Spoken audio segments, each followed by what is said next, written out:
ஸ்ரீரங்கபுரம்ங்கிற கிராமத்துல குருவி இருந்துச்சு. அந்த குருவியோட அப்பா காக்கா விவசாயம் செஞ்சுக்கிட்டு அதோட பொண்ண பாத்துக்கிட்டு இருந்துச்சு. காக்கா அடுத்தவங்களோட வேலைக்கு போகாது. விவசாயம் செய்யறது, அதோட பொண்ண பாத்துக்கிறது, இது மட்டும்தான் காக்காவோட வேலையா இருந்துச்சு. கிராமத்துல இருக்கிற அடுத்தவங்கள காக்கா பொருட்படுத்தாது.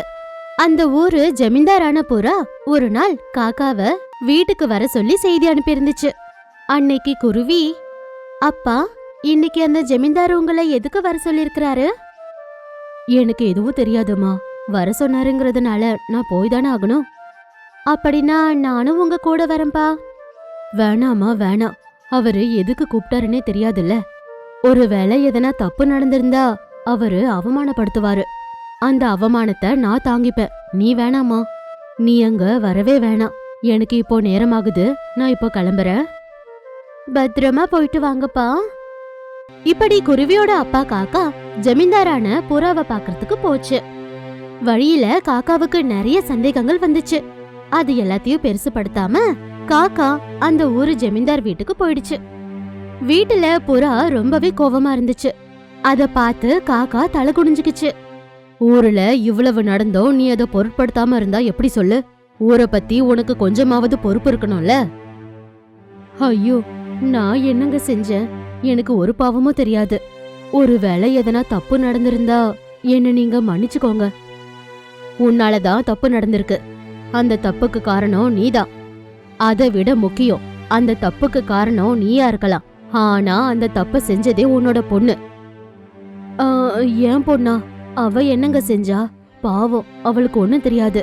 எப்பவுமே வீட்டுக்குள்ளேயேதான் இருப்பா. எப்பயாவது தான் அவ வெளியவே வருவா. அப்படி வரும்போதுதான் ஒருத்தவங்களுக்கு ஒரு பெரிய ஆபத்து வந்துருச்சு. அதுக்குதான் உன்னை நான் இங்க கூப்பிட்டேன். எனக்கு கொஞ்சம் குழப்பமா இருக்கு. முதல்ல விஷயம் என்னன்னு கொஞ்சம் நேரா சொல்லுங்க.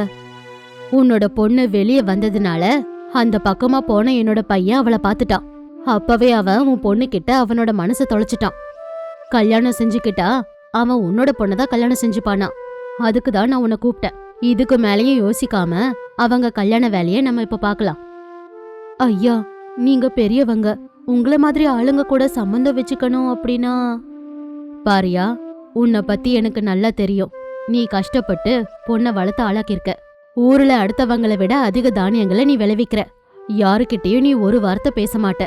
யாரும் கெட்டு போகணும்னு நீ நினைக்க மாட்ட. உன்ன மாதிரி ஒரு ஆள் கூட சம்மந்தம் வச்சுக்கிறது ஒரு நல்ல முடிவுன்னு தான் எனக்கு தோணுது. இப்போ நீ தகுதி, அந்தஸ்து இத பத்தி எல்லாம் யோசிக்க வேணாம். முதல்ல நம்ம பசங்களை பத்தி நம்ம யோசிக்கலாம். என்னோட பையன் தங்கம், அவனுக்கு கெட்ட பழக்கம் எதுவுமே இல்ல. அப்புறம் நான் அவனை நல்லா படிக்க வச்சிருக்கேன்.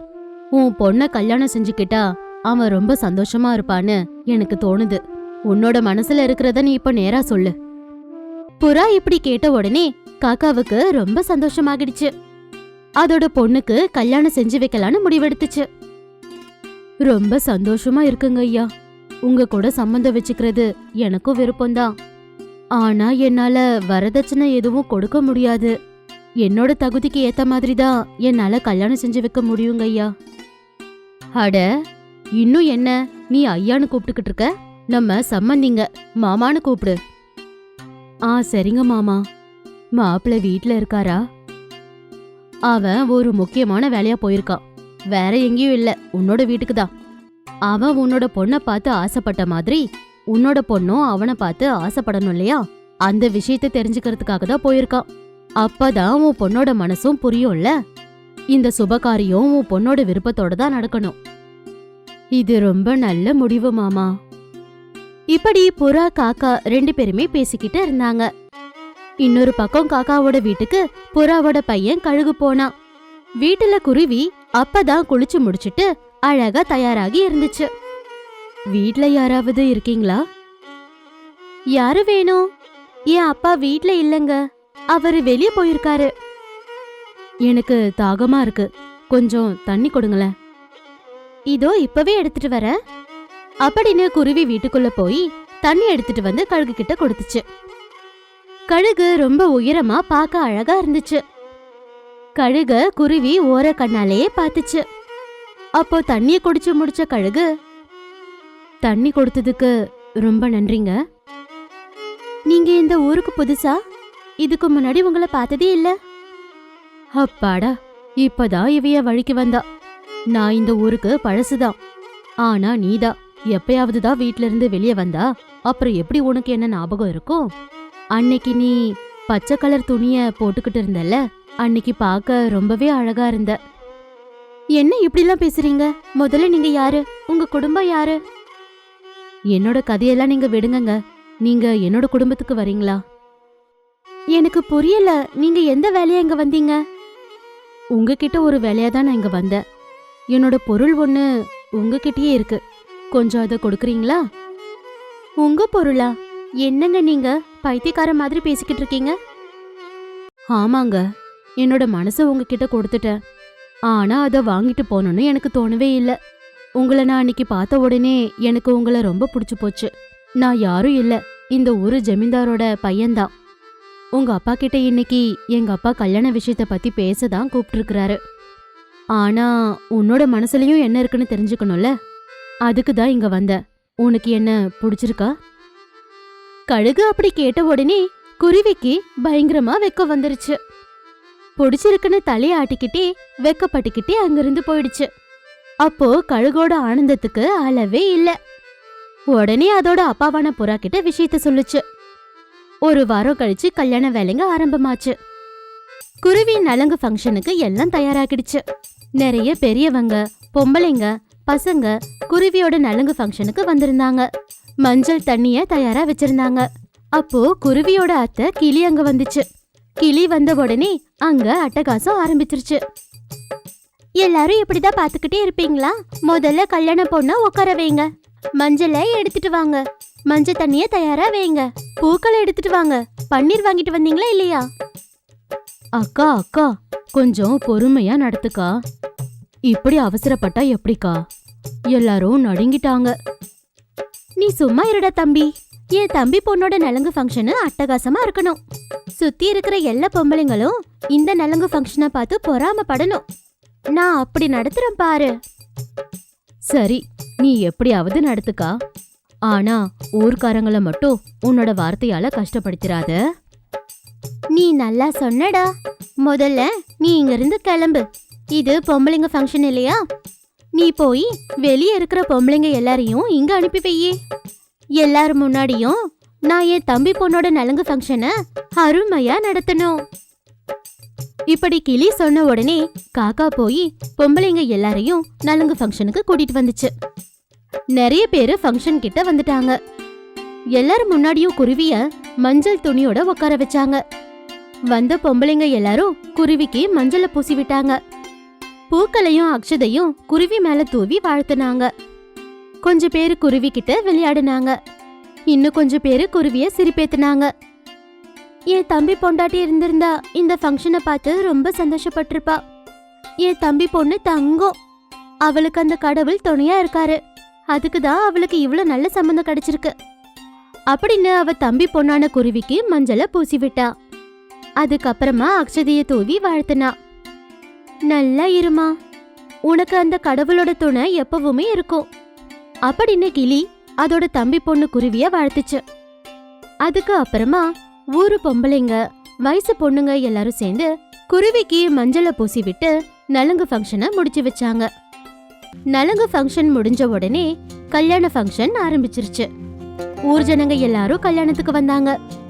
அந்த ஊரு ஜமீன்தாரான புறா கல்யாண மண்டபத்தை தயாரா வச்சிருந்தாரு. அப்போ கல்யாண மண்டபத்துக்கு மணமகன் கழுகு வந்தாரு. இன்னொரு பக்கம் மணப்பெண் குருவி வந்துச்சு.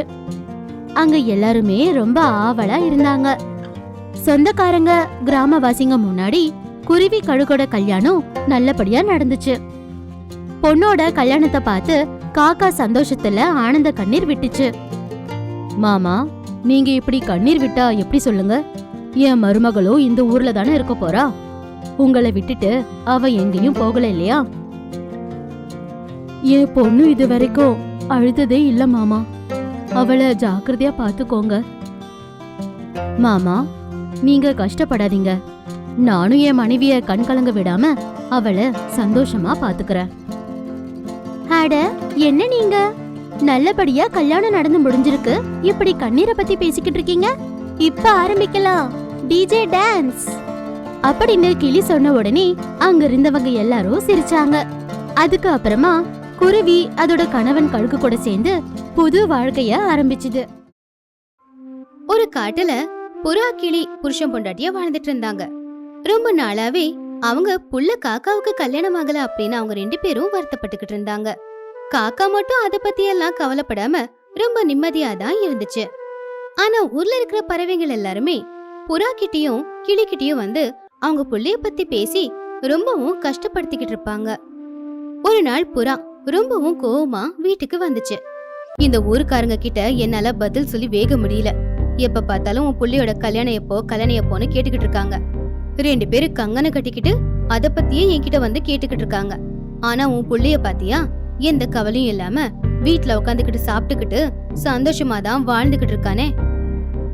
என்னங்க நீங்க அவனை நீங்களே இப்படி திட்டினா எப்படி சொல்லுங்க? அவனுக்கு கேடுச்சுன்னா வருத்தப்பட மாட்டானா? ஆனா அவனுக்கு கல்யாணம் பண்ணி வைக்க இன்னும் வயசு இருக்கு இல்லங்க? இருக்கு இன்னும் வயசு இருக்கு. அவன் வயசு பசங்க எல்லாம் கல்யாணம் பண்ணிக்கிட்டு பொண்டாட்டிங்களோட சந்தோஷமா தான் வாழ்ந்துட்டு இருக்கானுங்க. ஆனா இவன் மட்டும் என் உயிரை எடுக்கிறதுக்காகவே பிறந்திருக்கான் போல. சேச்சே, கொஞ்சமாவது வெக்கமான சூடு சொன்ன இருக்கா அவனுக்கு? இவ்வளோ திட்டிக்கிட்டு இருக்க, அவனுக்கு கொஞ்சமாவது கோவம் வருதான்னு பாக்குறியா? டேய், நான் திட்டுறது உன்னதான். கொஞ்சமாவது ரோஷம் இருக்கா உனக்கு? அம்மா, எனக்கு ஒரு டீ போட்டு எடுத்துட்டு வாமா. அப்படியே அந்த டீல கொஞ்சம் உப்பு காரம் எல்லாம் போட்டு எடுத்துட்டு வா. அப்பவாவது அப்பா சொல்ற மாதிரி இந்த ரோஷம் இதெல்லாம் வருதான்னு கொஞ்சம் பார்க்கலாம். சீக்கிரமா போட்டு எடுத்துட்டு வாமா. என்னடா சொன்ன? பாத்தி அடி உன் புள்ள என்ன சொல்றான்னு? நான் இவ்வளவு திட்டுறேன், என்னையே நக்கல் பண்ணி பேசுறான். ஆனா நான் வருத்தப்படுறத நினைச்சு கொஞ்சமாவது அவன் வருத்தப்படுறானா? அட சும்மா நீங்க திட்டாதீங்க. திட்டதெல்லாம் போதும். கொஞ்சம் நீங்க அமைதியா இருக்கீங்களா? இன்னைக்கு நம்ம வீட்டுக்கு என் அண்ணன் கழுகு வராரு. அவரு வரும்போது அவருடைய பொண்ணு குருவியையும் கூடவே கூட்டிட்டு வராராம். என்னது, மாமன் பொண்ணு வராளா? என்கிட்ட ஒரு வார்த்தை கூட சொல்லலையேம்மா நீ? இது ஒன்னும் கொச்சல் இல்லடா. அவங்க முன்னாடி என் மானம் போற மாதிரி ஏதாவது செஞ்சனா அவ்வளவுதான். ஆமா, இப்போ எதுக்கு அவங்க வராங்களாமா? என்னவோ தெரியலங்க. இன்னைக்கு அவங்க வரப்போறதா என்கிட்ட சொன்னாங்க. அவங்க வரதுக்கு தேவையான எல்லா ஏற்பாடையுமே நான் செஞ்சிருக்கேன், அவ்வளவுதான். சரி சரி, நல்லது. அப்படி புறாவும் கிளியும் பேசிக்கிட்டு இருக்கும்போது அதுக்குள்ள அங்க கழுகும் குருவியும் வந்தாங்க. கழுகு பார்த்ததும் அதோட தங்கச்சி கிளி ரொம்பவும் சந்தோஷப்பட்டுச்சு. அப்படியே மாமா பொண்ண பார்த்து காக்காவும் ரொம்பவும் சந்தோஷப்பட்டுச்சு. இதை எல்லாத்தையுமே புறாவும் கவனிச்சுது. அம்மா புள்ள 2 பேரும் சரியாதான் இருக்கீங்க. உங்களுக்கு தேவையானவங்க தான் வந்துக்கிட்டாங்கல்ல, இனி சந்தோஷமா கொண்டாடுங்க. அட என்ன மச்சான், நீங்க இன்னும் கூட கொஞ்சமும் மாறல போல தெரியுதே. ஆமா, உங்க ஊர் இப்ப எப்படி இருக்கு? எல்லாரும் பரவாயில்ல? என்னன்னு சொல்றது மச்சான், குளிர் இல்லையா, அதனால அங்க இருக்கிறது கொஞ்சம் கஷ்டம்தான். காலையிலே கிளம்பி வயலுக்கு போறதுக்கு ரொம்பவே கஷ்டமா இருக்கு. சூரியன் வந்ததுக்கு அப்புறம் தான் நாங்க போய்கிட்டு இருக்கோம்.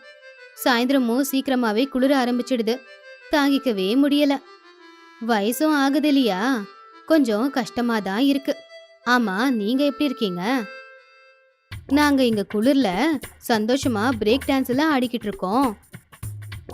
ஏங்க இப்படி எல்லாம் பேசுறீங்க? பின்ன என்ன சொல்லணும், உங்க அண்ணன் அங்க குளிர் அதிகமா இருக்கு, ரொம்ப கஷ்டமா இருக்கு அப்படின்னு சொல்றான். அதே குளிர் தானே இங்கேயும் இருக்கும். அப்போ அவன் மாதிரியே நம்மளும் கஷ்டப்பட்டுக்கிட்டு இருப்போம்ல. அதெல்லாம் தெரிஞ்சாலும் கூட நீங்க எப்படி இருக்கீங்க, இங்க எப்படி இருக்குன்னு கேட்டா என்னத்த சொல்ல? ஐயோ, அவர் ஏதோ சும்மா விளையாட்டுக்கு சொல்றாருன்னு தப்பா எடுத்துக்காத.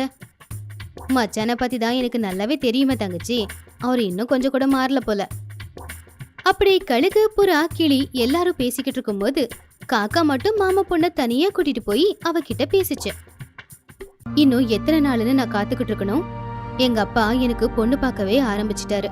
உன்கிட்ட கேட்டா நான் இன்னும் படிக்கணும்னு சொல்லி கல்யாணத்தை தள்ளி போட்டுக்கிட்டே இருக்க. இன்னும் கொஞ்ச நாள் தானே மாமா, கொஞ்சம் பொறுமையாரு. எனக்கு பரீட்சையும் வரப்போகுது.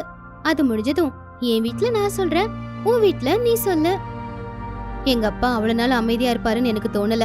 போற போக்க பார்த்தா தெருவுல யாராவது பிச்சைக்காரி போனா என் தலையில கொண்டு வந்து கட்டி வச்சிருவார் போல இருக்கு. அதுக்கப்புறம் உன்னோட இஷ்டம். சச்சா, மாமா அப்படிலாம் பண்ண மாட்டாரு. ஆமா, நம்ம விஷயம் இன்னும் இந்த வீட்டுல யாருக்கும் தெரியலையே. எனக்கு ஆச்சரியமா தான் இருக்கு. அப்படி காக்காவும் குருவியும் பேசிக்கிட்டு இருக்கும்போது அதை கேட்ட புறா உடனே அவங்க முன்னாடி வந்துச்சு. உங்க விஷயம் எனக்கு ஏற்கனவே தெரியுமா. இதோ இவனை பத்தி நினைச்சாதான் கவலையா இருக்கு. நீ இப்போ ஊன்னு சொல்லு, உங்க 2 பேருக்கும் நான் கல்யாணத்தை செஞ்சு வச்சிடுறேன். ஆனா இன்னும் இவனுக்கு எந்த வேலையுமே கிடைக்கலையே, அத பத்தி தான் நான் யோசிச்சுக்கிட்டு இருக்கேன். இவனை பயமுறுத்துறதுக்காக தான் அப்படி கல்யாணத்துக்கு பொண்ணு பாக்குற மாதிரி நான் நடிக்கிறேன். அப்படி சொன்னாலாவது இவன் மாறுவான்னு பார்த்தா இன்னும் கொஞ்சம் கூட ரோசமே இல்லாம வீட்டுல தானே உட்காந்துட்டு இருக்கான். நானும் இந்த கல்யாணத்தை பத்தி பேசிட்டு போலான்னு தான் மச்சான் இவ்வளவு தூரம் வந்தேன். என் பொண்ணுக்கு இந்த வாரத்திலே பரீட்சை முடிஞ்சிரும். அதுக்கப்புறமா ஒரு நல்ல முகூர்த்த நாளை பார்த்து இவங்க கல்யாணத்தை செஞ்சு வச்சிடலாம்.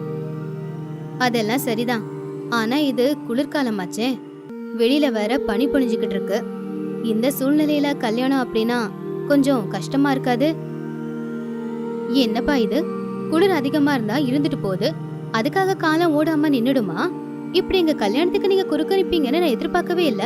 மாமா தான் சொல்றாருல்ல, அப்ப எங்க கல்யாணம் பண்ணி வைக்கிறதுல உங்களுக்கு என்ன கஷ்டம்? அம்மா நீயாவது சொல்லு. பாவங்க புள்ள கவலைப்படுறான்லங்க. புள்ள கஷ்டப்படுறானா தொட்டில படுக்க வச்சு தாலாட்டு பாடு. அந்த வீணா போனவன் இவங்க காதல் விஷயத்த சொல்லவே இல்லையே. ஏதோ என் மருமகளுக்காக நான் அமைதியா இருக்கேன். ஆனா உன் புள்ளையோட அவசரத்தை பாத்தியா? இதுலயாவது கொஞ்சம் ஃபாஸ்டா இருக்கிறானே இவன். அதுக்காகவாவது இவனுக்கு நான் கல்யாணத்தை பண்ணி வைக்கிறேன். போதுமாடா கல்யாண மாப்பிள அப்படின்னு புறா சொன்னதும் காக்காவும் குருவியும் வெட்கப்பட்டாங்க. அவங்க 2 பேரையும் பார்த்து கழுகு, புறா, கிளி 3 பேரும் சிரிச்சாங்க. கல்யாணத்துக்கு ஏற்பாடுகளையும் செஞ்சாங்க. ஒரு பக்கம் குளிர் பயங்கரமா ஆயிக்கிட்டு இருந்துச்சு, இன்னொரு பக்கம் கல்யாணத்துக்கு ஏற்பாடும் நடந்துச்சு. சொந்தக்காரங்க எல்லாரும் பெட்ஷீட்டை போத்திக்கிட்டு கல்யாணத்துக்கு வந்தாங்க. ஐயோ, இந்த குளிரை தாங்கிக்க முடியலையே, விட்டா அப்படியே உறைஞ்சிடுவோம் போலியே. அப்பா உனக்கு வயசாயிடுச்சுல, கொஞ்சம் அப்படிதான்ப்பா இருக்கும். உனக்கும் என் வயசு ஆகும்லடா, அப்ப தெரியும்டா என்னோட கஷ்டம் உனக்கு. டேய் மவனே, கல்யாண நேரத்துல என்னடா இப்படி எல்லாம் பேசிக்கிட்டு இருக்க? அங்க என் மருமகளை பாரு எவ்வளவு அமைதியா உட்காந்துட்டு இருக்கான்னு. ஏன் மச்சான், எல்லாரும் வந்துட்டாங்க தானே, இன்னும் யாராவது வரணுமா என்ன? வருவாங்க. ஆகாயத்துல டிராபிக் ஜாம் ஆமா, ஃப்ளைட் எல்லாம் நின்னு போச்சான். ஒருவேளை அவங்களால வர முடியலனா அப்படியே ஃப்ளைட்ல இருந்தே அச்சதே தூக்கிடுவாங்களாம். மச்சானுக்கு மறுபடியும் கிண்டல பாத்தியா? அப்படி புறாவும் கழுகும் சந்தோஷமா பேசிக்கிட்டு இருந்தப்போ இந்த பக்கம் எல்லாரும் குளிர் தாங்க முடியாம நடுங்கிக்கிட்டு இருந்தாங்க. இந்த பக்கம் காக்காவும் கல்யாணத்துக்கு அவசரப்பட்டுக்கிட்டே இருந்தான். சீக்கிரமா தாலி எடுத்து கொடுக்க சொல்லுங்கப்பா, அங்க பாவம் எல்லாரும் குளிர்ல கஷ்டப்பட்டுக்கிட்டு இருக்காங்க. பாவம் என் பொண்டாட்டியும் குளிர் தாங்க முடியாம கஷ்டப்படுறா. மாமா ஏன் மாமா இப்படி பண்ற? எனக்கு வெக்கமா இருக்குல்ல. நீ ரொம்ப நாள் ஒண்ணு வெக்கப்பட மாட்டமா, எப்படியும் இந்த வீணா போனவனை தானே கட்டிக்க போற, அது எல்லாம் சீக்கிரமா போயிடும். இதுக்கப்புறம் தான் உன் வாழ்க்கையே ஆரம்பிக்க போகுது. டேய் மவன, அந்த 3 முடிச்ச போடு, எல்லாரும் குளிர்ல கஷ்டப்படுறாங்க. புறா அப்படி சொன்ன உடனே காக்கா குருவியோட கழுத்துல உடனே தாலியே கட்டுருச்சு. எல்லாருமே குளிர தாங்கிக்கிட்டே புதுமண தம்பதிகள் மேல அச்சதைய தூவுனாங்க. அப்படி குளிர்காலத்துல எல்லாரும் குளிர்ல நடுங்கிக்கிட்டே பொறுமையா காக்கா குருவியோட கல்யாணத்தையும் நடத்தி வச்சுட்டாங்க. அதுக்கப்புறமா காக்கா அவங்க அப்பா புறா கூடவே வேலைக்கு போய் பணம் சம்பாதிச்சு பொண்டாட்டியையும் அம்மாவையும் நல்லபடியா பாத்துக்கிட்டான்.